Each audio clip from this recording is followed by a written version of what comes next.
saying it in terms of devotee. They say, where there is a spiritual will, there is a devotee.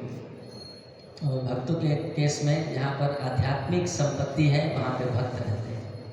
That's why we are always after this Golok's Premadana, which is from Golok Vrindavan directly. तो इसलिए हम लोग इस गोलोक से आए हुए प्रेम धन के पीछे रहते हैं. ये डायरेक्ट गोलोक से आया हुआ है. But this wealth is so inconceivable. It's not easy for us to understand. As in Shastra says that aprakrita achintya tattva. लेकिन ये धन जो है ये अचिंत्य है. इसको समझ पाना इतना आसान नहीं है. And whenever we see this something that we don't understand, we always need help of someone who knows, who understands, and who has this prem dhana. और जब हम लोग किसी चीज़ को नहीं समझ सकते हैं तो फिर हमें उस व्यक्ति की आवश्यकता होती है जो उसको समझता है और जिसके पास वो प्रेम धन है वो हमें समझा सकता है. So Mahaprabhu gives us a definition of this prem dhana. What is this love of God? महाप्रभु इस प्रेम धन की परिभाषा देते हैं कि ये कृष्ण प्रेम क्या है. Lord says, Krishnendriya priti ichha dhare prema nama. One who serves or one who devotes his life to serve the senses of Krishna, that is true love of God. प्रेम का मतलब है भगवान की इंद्रियों को संतुष्ट करने के लिए अपना जीवन देना. And in next line he says, Atmendriya priti vancha tare boli kama. One who tries to satisfy their own senses, that is lust. और जो अपने इंद्रियों को संतुष्ट करने का प्रयास करता है वो काम है. So why this message came so late to us? Lord Krishna came 5,000 years ago.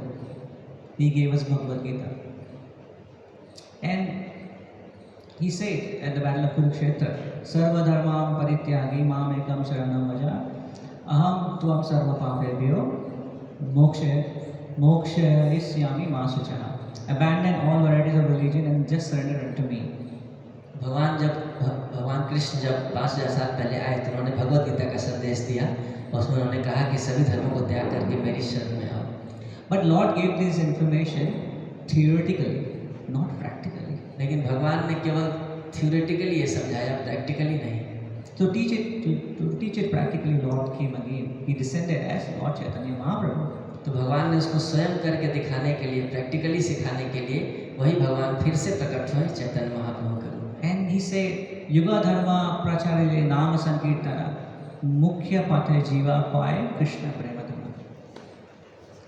Which means Lord Sachidananda is saying that he is propagating this Sankirtana movement in Kali Yuga to give us the chief result of chanting Hare Krishna, which is Krishna Prema. तो भगवान सच्चिदानंद कह रहे हैं कि मैं इस संकीर्तन यज्ञ का इसलिए प्रचार कर रहा हूँ ताकि लोगों को इसका मुख्य फल कृष्ण प्रेम प्राप्त हो. And how is he doing that? Through offenseless chanting. और ये कृष्ण प्रेम कैसे बढ़ रहा है?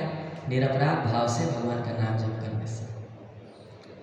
Now in this yuga we see that there are so many yogis, rishis, siddhis, purush, and so many so-called babajis.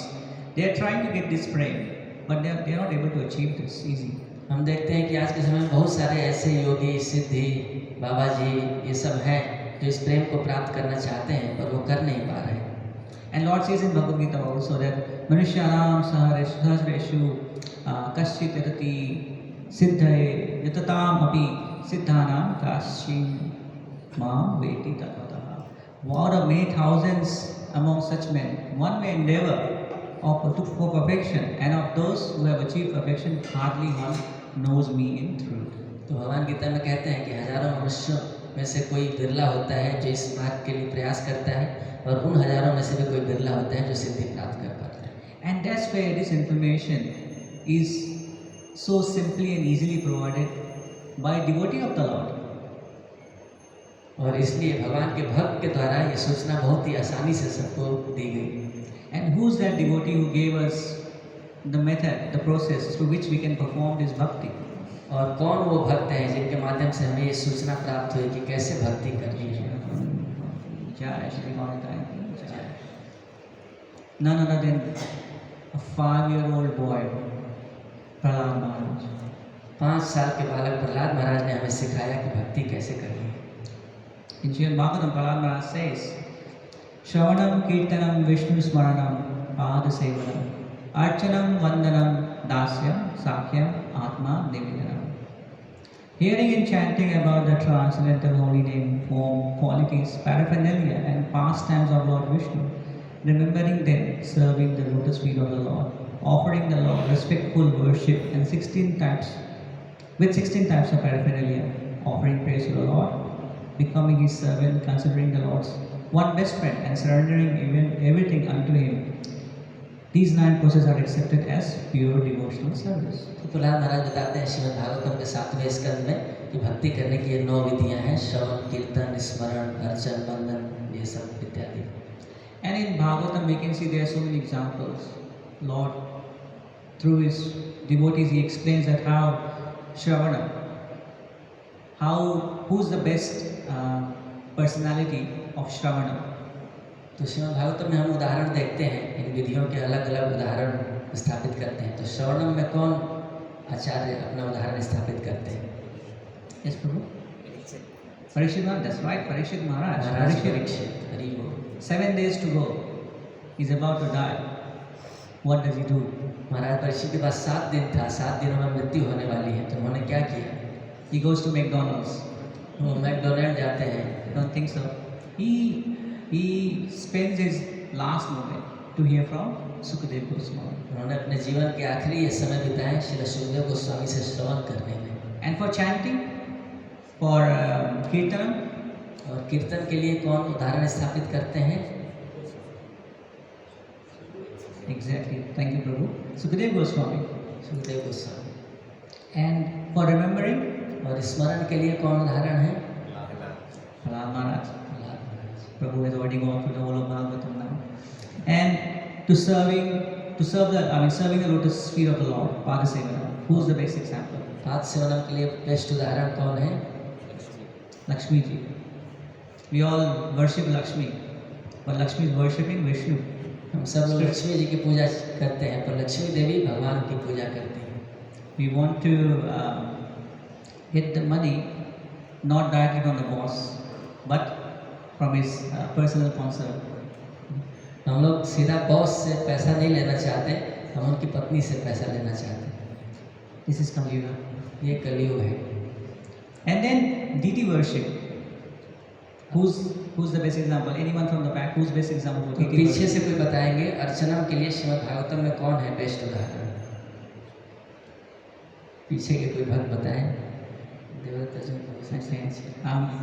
Is Maharaj Prithu? I know you're not expecting a question exam. It's आप लोग हालांकि उम्मीद नहीं कर रहे होंगे कि ऐसे आपसे प्रश्न पूछा जाएगा। So Maharaj Prithu, how he gave away all of his position just to serve the Lord. Prithu महाराज श्रीमद् भागवतम में उदाहरण आता है कैसे उन्होंने भगवान की पूजा करने के लिए अपना सर्वस्व न्यौछावर कर दिया। And for Vandanam, it's Akura. और प्रार्थना वंदनम के लिए अक्रूर जी। For Dasyam, it's very easy. Dasyam is very easy. दास बहुत आसान है। दास के उदाहरण कौन है? Pandey ji, Hanuman ji. See? Hanuman ji, Hari बोल। Thank you, Prabhu. Hare Krishna. And for Sakhyam, और साक्ष्यम के लिए yes, Prabhu. Who's the best friend of Krishna? भगवान के सखा कौन है? Arjuna. There you go. Thank you, Prabhu. Hare Krishna. And for Atma Nivedanam. और आत्मनिवेदनम के लिए हाँ प्रभु हाँ माता Bali Maharaj Maharaj. Bali. See, Mata. We have Mataji also in the house. Hari बोल। And they all show us that when they perform this devotional service through this 9 process, that led them to 9 stages of bhakti. और इन उदाहरणों से ने ये सिखाया कि जब इन 9 में से कोई भी भक्ति की जाती है, भक्ति का अंत, तो ये धीरे धीरे भक्ति के 9 स्टेजेस से लेकर के जाता है। What are those 9 stages? It starts with Shraddha, भक्ति के जो 9 स्टेजेस हैं ये श्रद्धा से आरंभ होती है। then sadhu sangha, then bhajan kriya, then anarth nivritti,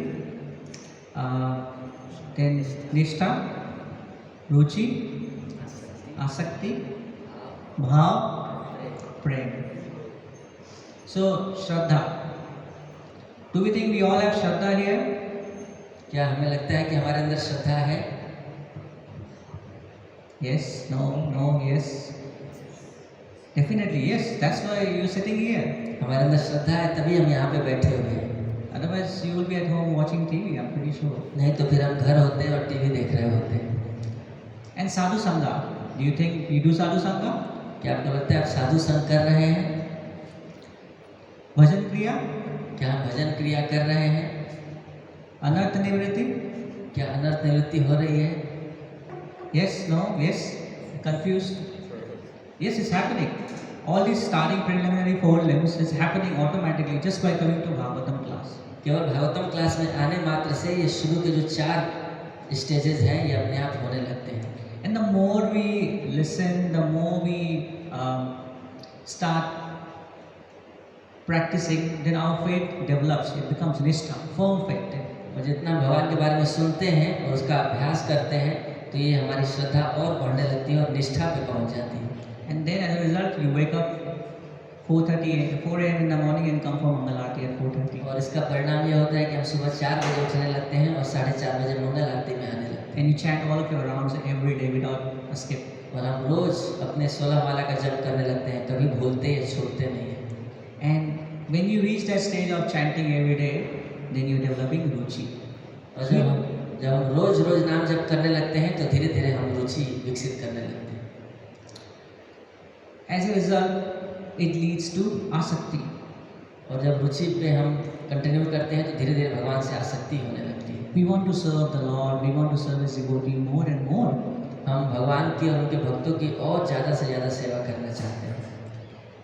And when it comes to a point where you engage 24/7, और जब ऐसा स्टेज आ जाता है जब हम 24 घंटे और 7 दिन सेवा में लगने लगते हैं, which we can see from all the Prabhujis who are sitting in the front, either in saffron or light saffron dresses. क्योंकि हम जो प्रभुजी लोग आगे बैठे हुए हैं उनके उदाहरण से देख सकते हैं। They 24/7 engage in bhakti. ये लोग 24 घंटे और 7 दिन भगवान की सेवा में लगे हुए हैं। Because they have got the bhava now. तो इनको भाव प्राप्त हो रहा है। They are getting that ecstasy, and that's why they have dedicated their life for this cause, for this moment. उनको भगवान के लिए कुछ न कुछ भाव प्राप्त हो रहा है, तभी वो अपना जीवन इस आंदोलन में समर्पित कर रहे हैं। And some of them surely has prema also. और उनमें से कुछ लोग धीरे धीरे प्रेम भी प्राप्त कर रहे हैं। And it's easy now for us in the back bench to get the love from the front benches. और इसलिए जो लोग पीछे बैठे हैं उनके लिए आसान है कि आगे वालों से प्रेम प्राप्त कर लें। Now, this prema bhav, Prabhupada has explained it so nicely in Krishna book. Or the best example we can say of this prema bhav is within the residents of Vrindavan. और प्रभुपाद जी कृष्णा बुक में explain करते हैं जो best उदाहरण है इस कृष्ण प्रेम का वो है ब्रजवासी। When Lord Krishna goes to kill Kamsa and he doesn't comes back for a while, he sends his messenger Uddhava. And when Uddhava comes as a messenger, he meets Nand Maharaj, Devki Maya, the Gopas and Gopis. And by seeing Uddhava, who almost similar looks like Krishna, almost like Krishna, that's how he was. They started remembering, or they always remembered, they never forgot Krishna. They started conversing with Uddhava about Krishna's pastime. तो जब भगवान कृष्ण ने उद्धव को वृंदावन भेजा था तो उद्धव जी वहाँ गए, नंद बाबा, यशोदा मैया, गोपियों गोपों से मिले। तो उन सब लोगों ने जब उद्धव को देखा तो उनको ये दिखा कि बिल्कुल कृष्ण जैसे ही लगते हैं उद्धव। और फिर वो बड़े प्रेम से उद्धव जी से सब लोग बातें करने लगे कृष्ण के विषय में। And they were like, oh, here Krishna used to play in this field. Oh, this is where Krishna used to play his flute. This is where Krishna used to steal the dresses of the gopis, and this is where Krishna used to play pranks on us.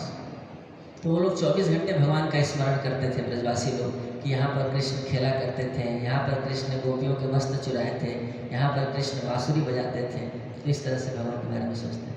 And by conversing all these pastimes of Krishna, they were missing Krishna. They started to show the same bhav that Mahaprabhu in this verse is showing. They start crying.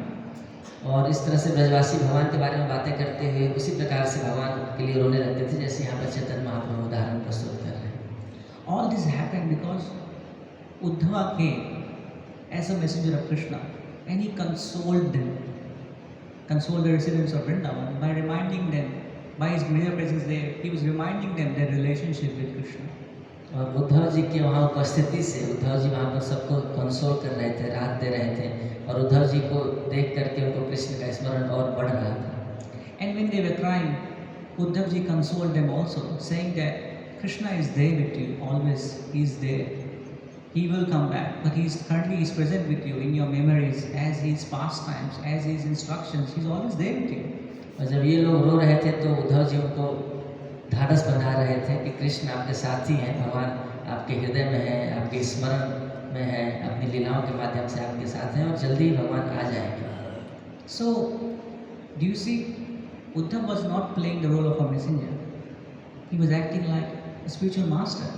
तो उद्धव एक तरह से देखा जाए तो केवल एक messenger नहीं थे, वो एक गुरु की तरह भी एक्ट कर रहे थे। And when they took this, when they completely listened by surrendering to Uddhav, they felt ecstasy more and more. और जब वो लोग उद्धव की बात सुन रहे थे, उनके प्रति सरेंडर होकर के, तो उनको और भगवान के प्रति भाव जागृत हो रहा था। Now this is spiritual example, very elevated spiritual example. But if we take the example of Dhruva Maharaj, और ये हालांकि आध्यात्मिक कोटि, बहुत ही उन्नत कोटि का उदाहरण है, पर अभी हम ध्रुव महाराज का उदाहरण देखेंगे। Dhruva Maharaj wanted to sit on the lap of his father, which he couldn't, as his stepmother Suruchi, she provoked and saying, "No, you have to take birth from my womb to be able to qualify to sit on your father's lap." तो ध्रुव महाराज अपने पिताजी के गोद में बैठना चाहते थे, पर उनकी सौतेली माँ सुरुचि ने उनको उतार दिया और बोली कि जब आप मेरे गर्भ से जन्म लोगे तब आपको अधिकार प्राप्त होगा अपने पिता की गोद में बैठने का। And whereas Dhruva Maharaj's own mother Suniti, she helped him to fix his mind. And then when Dhruva Maharaj went to find the Lord in the forest, his motive was to have a greater kingdom, greater than not his father, but his own grandfather also, so big. और जब सुनीति माता ने उनको समझाया तो उसके बाद ध्रुव महाराज जंगल में गए भगवान को खोजने के लिए, और उनके मन में उस समय ये चल रहा था कि मैं भगवान से सबसे बड़ा राज्य मांगूंगा, अपने पिता तो क्या पिता के पिता से भी बड़ा राज्य मांगूंगा। And that's where enters Narad Muni. और उस समय नारद मुनि प्रवेश करते हैं। Narad Muni, the one who has universal visa or passport, I can say, he can go anywhere. Narad मुनि के पास यूनिवर्सल वीजा और पासपोर्ट है, वो कहीं पर भी जहाँ चाहे जा सकते हैं। And Narad Muni guided him. First he tested him and then he guided him that this is how you can achieve or you can see the Lord. And as a result, when Dhruv Maharaj saw the Lord, all of his desires of having a great kingdom, of having a great reign disappeared. He only wanted the shelter of the Lord. Narad मुनि ने फिर पहले परीक्षा ली ध्रुव की, फिर उनके बाद उनको आदेश दिया कि कैसे भगवान को प्राप्त कर सकते हो, और उसके परिणाम से जब ध्रुव महाराज ने भगवान का दर्शन किया तो उनकी सारी भौतिक इच्छाएं समाप्त हो गई। उनकी एकमात्र इच्छा यही थी कि भगवान के चरणों का आश्रय प्राप्त हो जाए। See the beauty that Dhruv Maharaj initially went with a material motive. अब सुंदरता देखिए कि ध्रुव महाराज पहले गए एक भौतिक आकांक्षा के साथ, and the spiritual master converted it into a spiritual motive. और गुरु ने उस भौतिक इच्छा को आध्यात्मिक इच्छा में बदल दिया। But did Dhruv Maharaj lost? No, he got the best of both worlds. He got the kingdom that he reigned for 36,000 years. At the same time, after that, when his term was over, he went back to Godhead. तो क्या ध्रुव महाराज का कुछ नुकसान हुआ? नहीं। ध्रुव महाराज को भौतिक लाभ भी हुआ, आध्यात्मिक लाभ भी हुआ। भौतिक रूप से उन्होंने 36,000 साल तक राज्य किया और उसके बाद फिर वो भगवान के धाम में चले गए। So just by surrendering to the spiritual master, he can give us Krishna brain, which is what all the shastras are establishing. तो गुरु को समर्पण करने से हमें कृष्ण प्रेम प्राप्त होता है, जो कि सारे शास्त्र हमें बता रहे हैं। And one who does not surrender to Krishna, what happens to those personalities? For example, Arjuna. If you see, the Lord Krishna didn't spoke in Bhagavad Gita till chapter 2, text 2.8. That's where Krishna Uvacha. तो जो कृष्ण को समर्पण नहीं करते उनका क्या होता है? तो अर्जुन के उदाहरण में हम देखते हैं कि भगवान ने भगवद गीता के दूसरे अध्याय के 8वें श्लोक से पहले बोलना शुरू नहीं किया था, तब तक कुछ नहीं बोले। And why? I mean, he could have spoken in chapter 1 also, but he didn't. भगवान कृष्ण अध्याय 1 में भी उपदेश दे सकते थे, पर उन्होंने कुछ नहीं कहा। Because Arjuna was direct to direct Krishna. In chapter 1, text 21, we see it says, Senayor Ubayor Madhye Ratham Sthapaya Me Chuta. He's telling Lord Krishna as a friend, please move the Rath in the middle of the battlefield. So he's instructing, he's ordering Lord, he's not surrendering or taking instructions from him. क्योंकि उससे पहले अर्जुन भगवान को surrender करके उनसे उपदेश नहीं दे रहे थे, बल्कि इसके बदले में सखा के भाव में भगवान को ही बता रहे थे कि आप ऐसे करो वैसे करो, दोनों सेनाओं के बीच में ले चलो। And we saw the situation of Arjuna. He was losing his mind, his body was shaking, shivering. He even let go the Gandiva bow. As a Kshatriya took a vow, he will not let it go, but he did, because he was not ready to surrender to Krishna. तो चूंकि अर्जुन कृष्ण को समर्पण नहीं कर रहे थे, शरणागति नहीं ले रहे थे, तो इसका परिणाम क्या हुआ कि थोड़े समय के बाद ही उनका मन बिल्कुल आउट ऑफ कंट्रोल हो गया और उनका शरीर कांपने लगा और अंत में उन्होंने अपना गांडीव धनुष भी छोड़ दिया। So we can see this is our situation too. We are trying to fight back. We are not listening, or we are not trying to surrender to Krishna through his direct representative, the spiritual master. And we are going through the same problems in our life. और हमारी भी यही स्थिति है। हम भगवान के प्रतिनिधि श्री गुरु के चरण कमलों का आश्रय नहीं ले रहे हैं और इसलिए हम बार बार इन परेशानियों से जूझते रहते हैं। An example in Bhagavatam is Ajamil. Bhagavatam में अजामिल का उदाहरण आता है। He was not following his guru. As a result, he fell. Ajamil ने अपने गुरु की बात नहीं मानी, जिसके कारण वो फेल हुआ।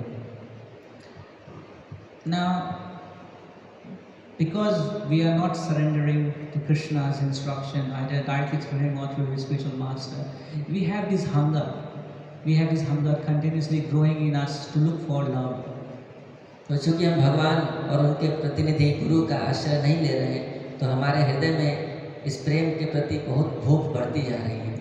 And even when we know that we cannot solve the miseries of life, Janma Mrityu Jara Adi,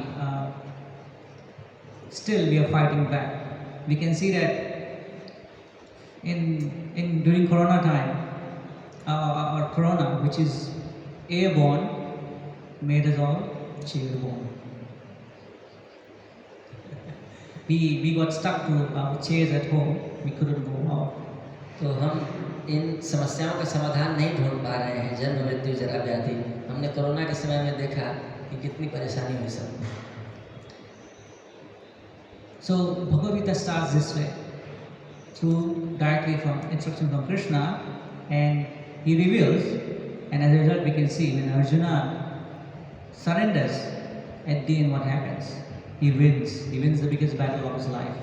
और भगवद गीता में हम देखते हैं कि जब भगवान का उपदेश सुन कर के बाद में अर्जुन ने भगवान की शरण ली, तो अंत में क्या हुआ? अर्जुन विजयी हुए। Even in Bhagavatam, it starts with what? It starts with how the sages at Naimisaranya, they assemble to listen headed by Shaunaka, who was headed by Sutta Goswami, who was there to listen from Sukadeva Goswami. हम देखते हैं कि श्रीमद् भागवतम भी ऐसे ही आरंभ होती है। सारे ऋषि मुनि इकट्ठे हुए हैं सुखदेव गोस्वामी से श्रवण करने के लिए।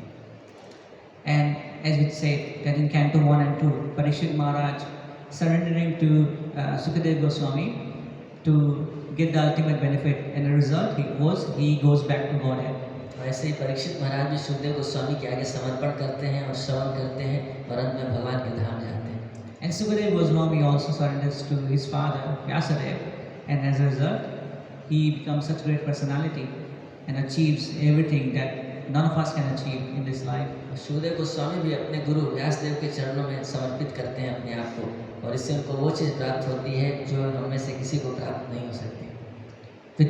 If we don't surrender to a spiritual master. अगर हम गुरु का आश्रय नहीं लेंगे तो ये चीज़ें हमें प्राप्त नहीं होंगी। And even Vyasadeva himself, he wrote all the Puranas, all the Vedas, all the Granths, but at the end it was through the instruction of his spiritual master Narad Muni, he was able to compose Srimad Bhagavatam.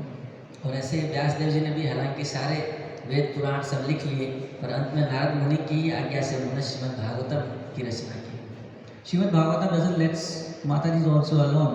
Even in Canto 3 you can see that Devaki, she goes to Lord Kapila Dev, and gets the instruction, and ultimately she achieves the highest love, the highest abode of Lord Krishna himself. और श्रीमद् भागवतम में माताओं का भी उदाहरण है कि कैसे माता देवहूति भगवान कपिल देव के चरणों में समर्पित करती हैं और फिर अंत में वो भगवान का धाम प्राप्त करती हैं।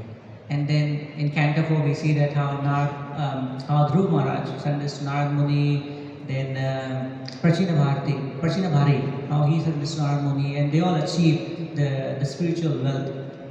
और चौथे स्कंद में हम देखते हैं ध्रुव महाराज, प्राचीन बरही, ये सब नारद मुनि को समर्पित करते हैं अपने आप को, और इससे उनको अंततः भगवान का प्रेम प्राप्त होता है। So in all these cantos we can see all the way to end of Bhagavatam, and so we can see that they all somewhere after taking shelter of the spiritual master, they were able to achieve more than what they desired. Shrimad Bhagavatam के इन स्कंदों में हम बार बार ये उदाहरण देखते हैं कि अगर कोई गुरु का आश्रय लेता है तो वो जितना वो चाहता है उससे भी ज़्यादा उसको प्राप्त हो जाता है। Every year we celebrate Damodar Leela, Kartik Maas. हर साल हम लोग कार्तिक महीने में दामोदर लीला उत्सव मनाते हैं। And we can see that how those fallen Manigrave, they were so fallen that there was no hope for them, but by the mercy of Narad Muni, they were liberated. और ऐसे नर कुबेर और मणिग्रीव इतने पतित हो गए थे, पर नारद मुनि की कृपा से वो भी मुक्त हो गए। Even Lord himself, as Ramchandra, as Krishna, descends, and he himself takes shelter of a spiritual master. यहाँ तक कि स्वयं भगवान रामचंद्र और भगवान कृष्ण भी उदाहरण स्थापित करने के लिए गुरु का आश्रय लेते हैं। So similarly, continuing this parampara, Chaitanya Mahaprabhu also took the shelter of his spiritual master. और इसी परंपरा का निर्वहन करते हुए स्वयं भगवान चैतन्य महाप्रभु ने भी गुरु का आश्रय लिया। And he ultimately showed us the signs of ecstasy that one can achieve the utmost prema that you can achieve. As I said earlier that you can't, but see, Mahaprabhu is giving us the way how we can achieve the ultimate utmost prema by surrendering to our spiritual master. तो महाप्रभु भी ये दिखा रहा है कि कैसे गुरु का आश्रय लेने से ये सब प्रेम के लक्षण प्रकट हो जाते हैं। There is a small pastime of Srila Prabhupada himself. और प्रभुपाद जी का एक बहुत सुंदर उदाहरण आता है That at one point Prabhupada was giving a class. I don't exactly remember where, but while in the middle of the class or while going to the class, he just stopped. He paused for a while, and he was very quiet for a while, very silent. तो वह प्रभुपाद जी कक्षा दे रहे थे, तो कक्षा देते देते बीच में अचानक से रुक गए। And Brahmanand Maharaj was there at that point, and a devotee disciple of Srila Prabhupada next to him, he starts saying, "Oh no, Om Vishnu Padaya." He starts chanting, and Prabhupada comes back. to his senses. He starts the class, he continues the class as normal. Prabhupada ji भाव में चले गए थे तो उनके शिष्य ब्रह्मानंद प्रभु उन्होंने नमो विष्णु पादा इस तरह से मंत्र पढ़ा प्रभुपाद जी को प्रणाम, तो फिर प्रभुपाद जी वापस नॉर्मल चेतना में आए और फिर नॉर्मल क्लास कंटिन्यू करने लगे। So Brahmanand Maharaj asked Prabhupada later after the program that what happened, Prabhupada? We feel that you were gone from here, you were in ecstasy.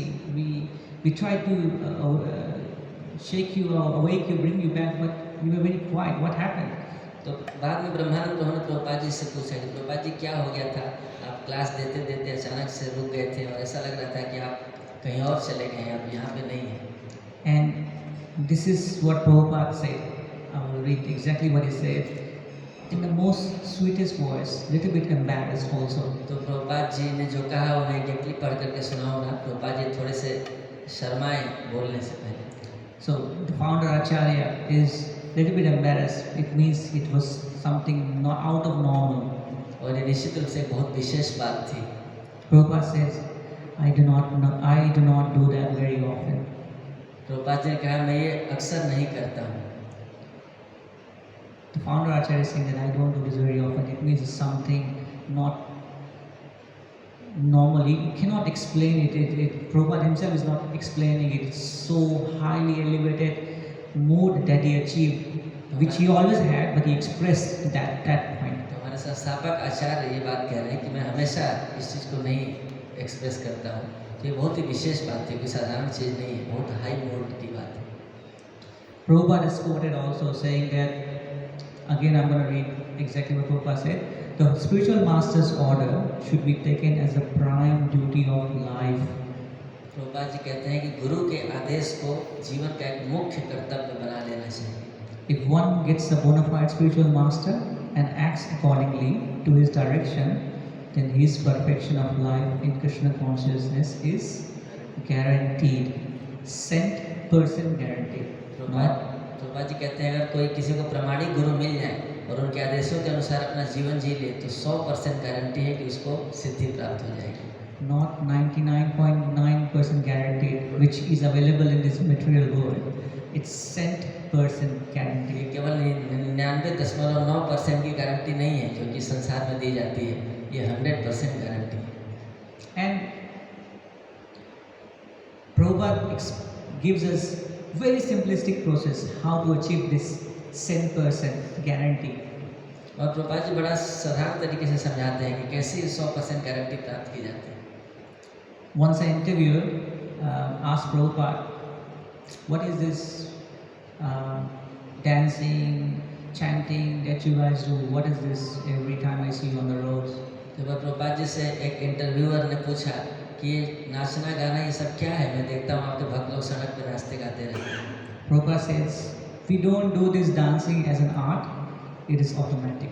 We dance, we cry, we chant, we laugh, not by artificially, but by learning it.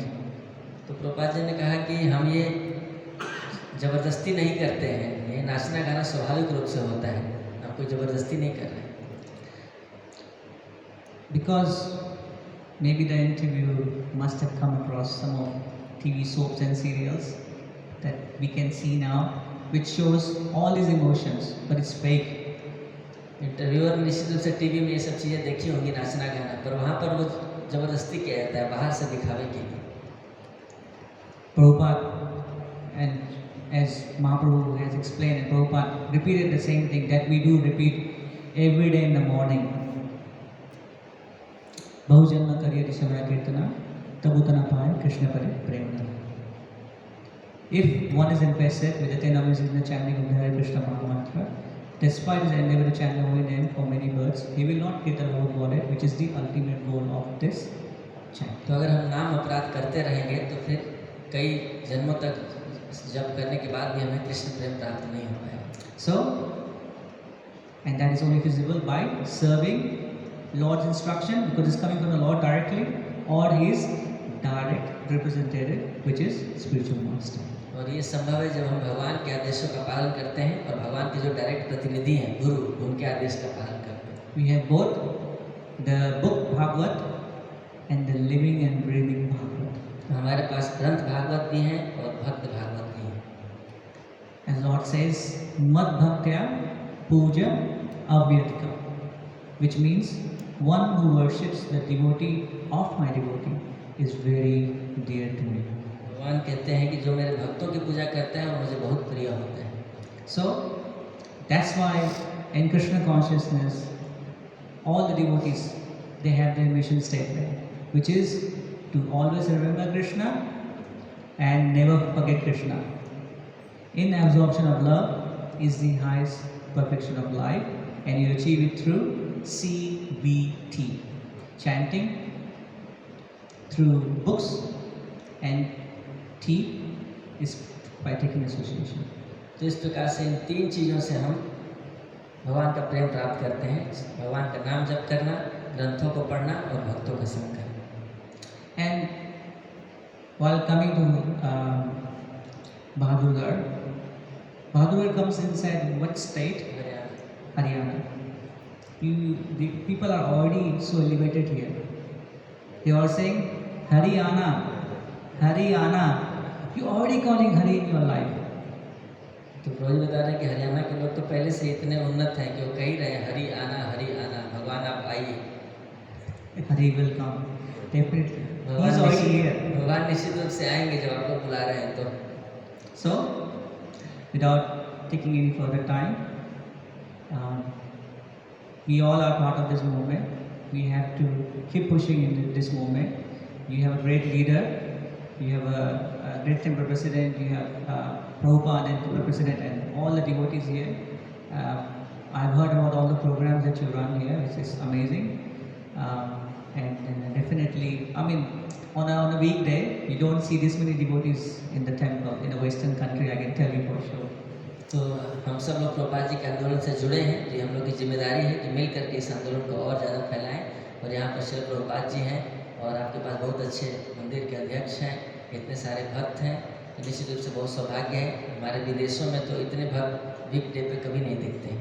And those who are not ready to come here, don't want to take the shelter or don't want to listen to Harikatha, we can take them to the third stage of Prema directly. Instead of Bhajan Kriya, we can do Bhojan Kriya.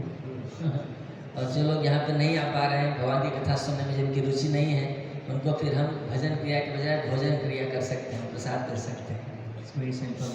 Thank you so much, Hare Krishna, and please forgive me if I say something out of normal. Again, I feel whatever I've said, if anything that has made sense or is relevant as per the Shastras, is only by the mercy of Srila Prabhupada.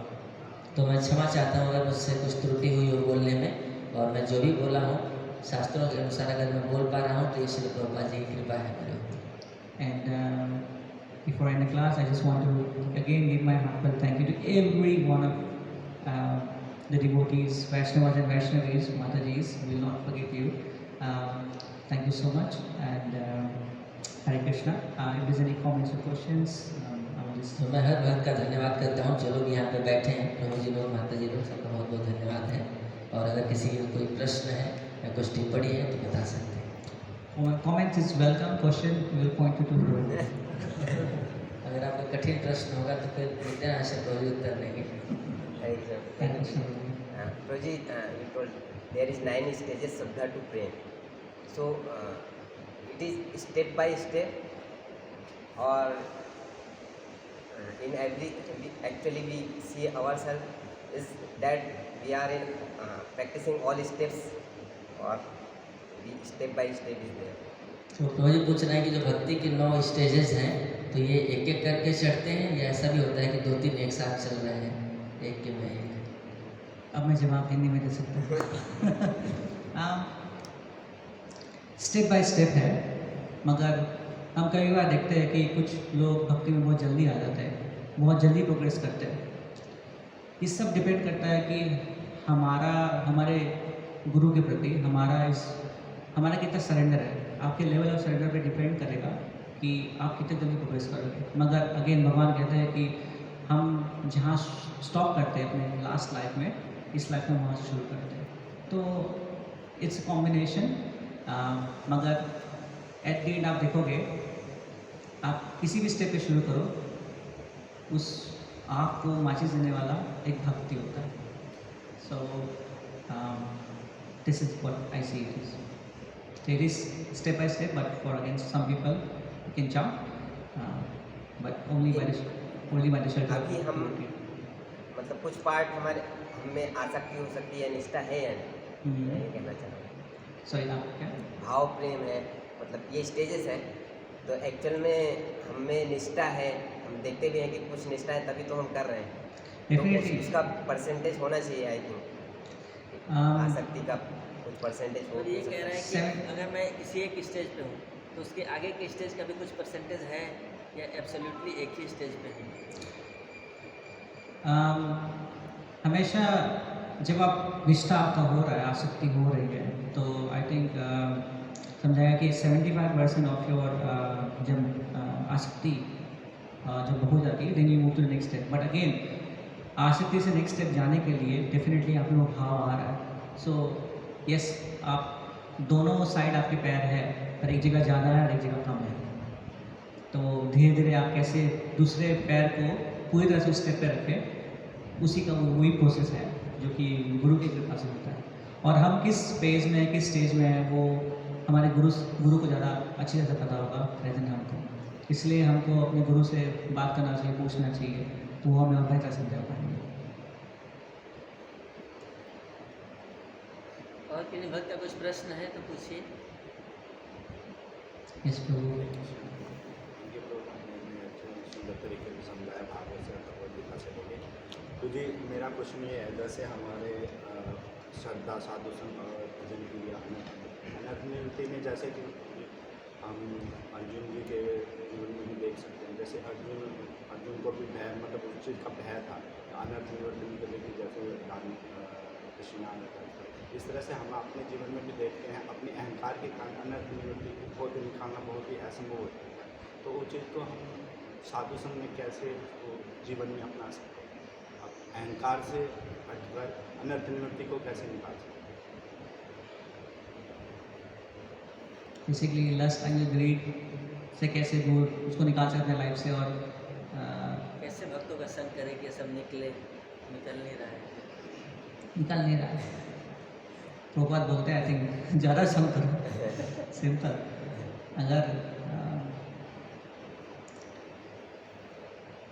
अगर आपको बीमारी है, example भगवत ने दिया है, अगर कोई बीमार है तो उसका इलाज डॉक्टर जो दवाई देता है और दवाई के साथ जो इंस्ट्रक्शन देता है उसी से वो ठीक होगा. अब डिपेंड्स है कि आप इंस्ट्रक्शन को कितने लेवल में फॉलो कर रहे हो, उस बेस पे आपकी बीमारी ठीक होगी.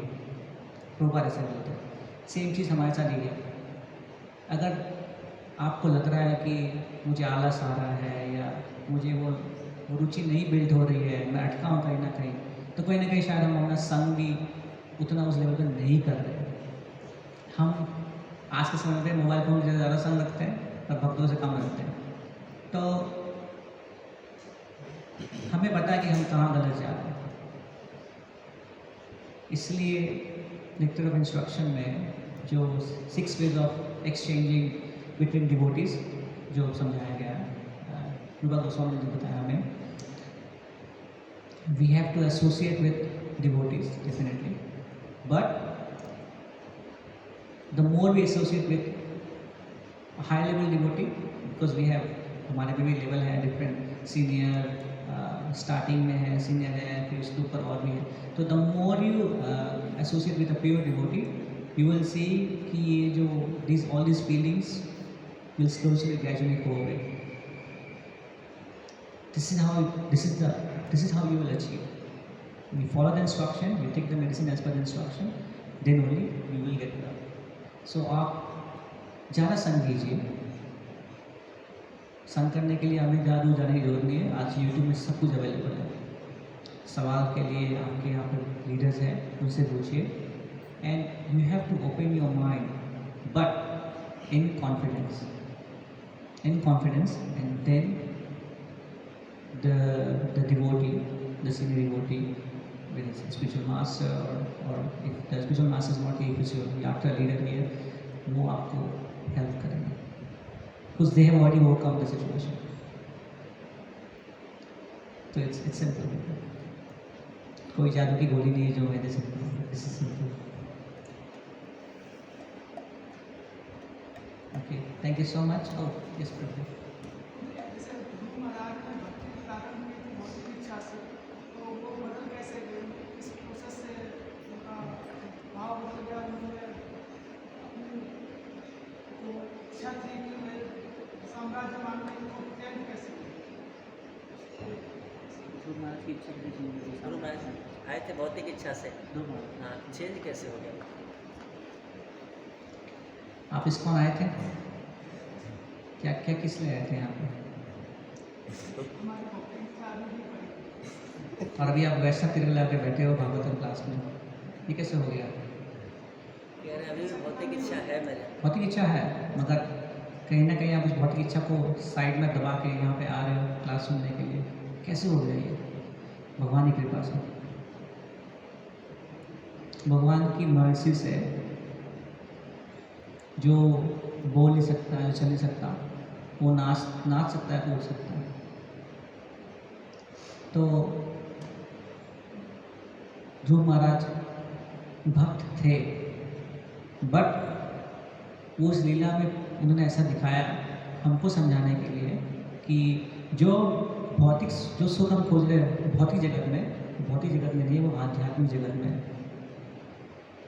और भगवान को देख के, हमने तो किसी ने भगवान को देखा नहीं, पर भगवान को देख के उनको वो सुख प्राप्ति हुई जिसके लिए वो भौतिक जगत में घूम रहे थे. तो फिर उनको वो इच्छा नहीं है. आपको जब भूख लगती है, जब हमको भूख लगती है, हम सबको, जब तक वो मिलता नहीं तो कितनी भूख रहती है, और मिलने के बाद भूख खत्म हो जाती है. उसी तरीके से जब उस सुख को जब खोज रहे हो इस भौतिक जगत में जो आपको नहीं मिल रहा है, जब आध्यात्मिक जगत में आपको मिलेगा तब आप उसको नहीं छोड़ पाओगे. चाहे हमारी कितनी भी अभी मटेरियल डिज़ायर्स कुछ भी हो, वो सब चला जाएगा, एक तरह चला जाएगा, क्योंकि एट दी एंड हम सब हैप्पीनेस खोज रहे हैं. ध्रुव महाराज जी वही चाहते थे, बड़ा राज्य क्यों चाहते थे? क्यों? जिससे उनको खुशी मिले. अब हर चीज़ के पीछे अगर आप देखोगे, आपका अल्टीमेट गोल है कि आपको खुश करना, सेटिस्फैक्शन चाहिए. पैसा चाहिए कि वो सेटिस्फैक्शन, बड़ा घर को चाहिए सेटिस्फैक्शन, अच्छी गाड़ी को चाहिए सेटिस्फैक्शन, खूबसूरत वाइफ को चाहिए सेटिस्फैक्शन. हालांकि मिलता नहीं है, पर हमको चाहिए. तो वही सुख अगर आपको सिंपल जगह से मिल जाए तो आप कान ऐसे पकड़ोगे ना, ऐसे नहीं पकड़ोगे ना, तो वैसे ही.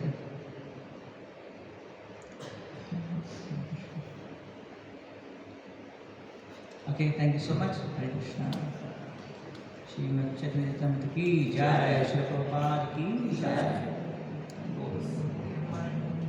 जय प्रभुपाद की जय. We are very grateful to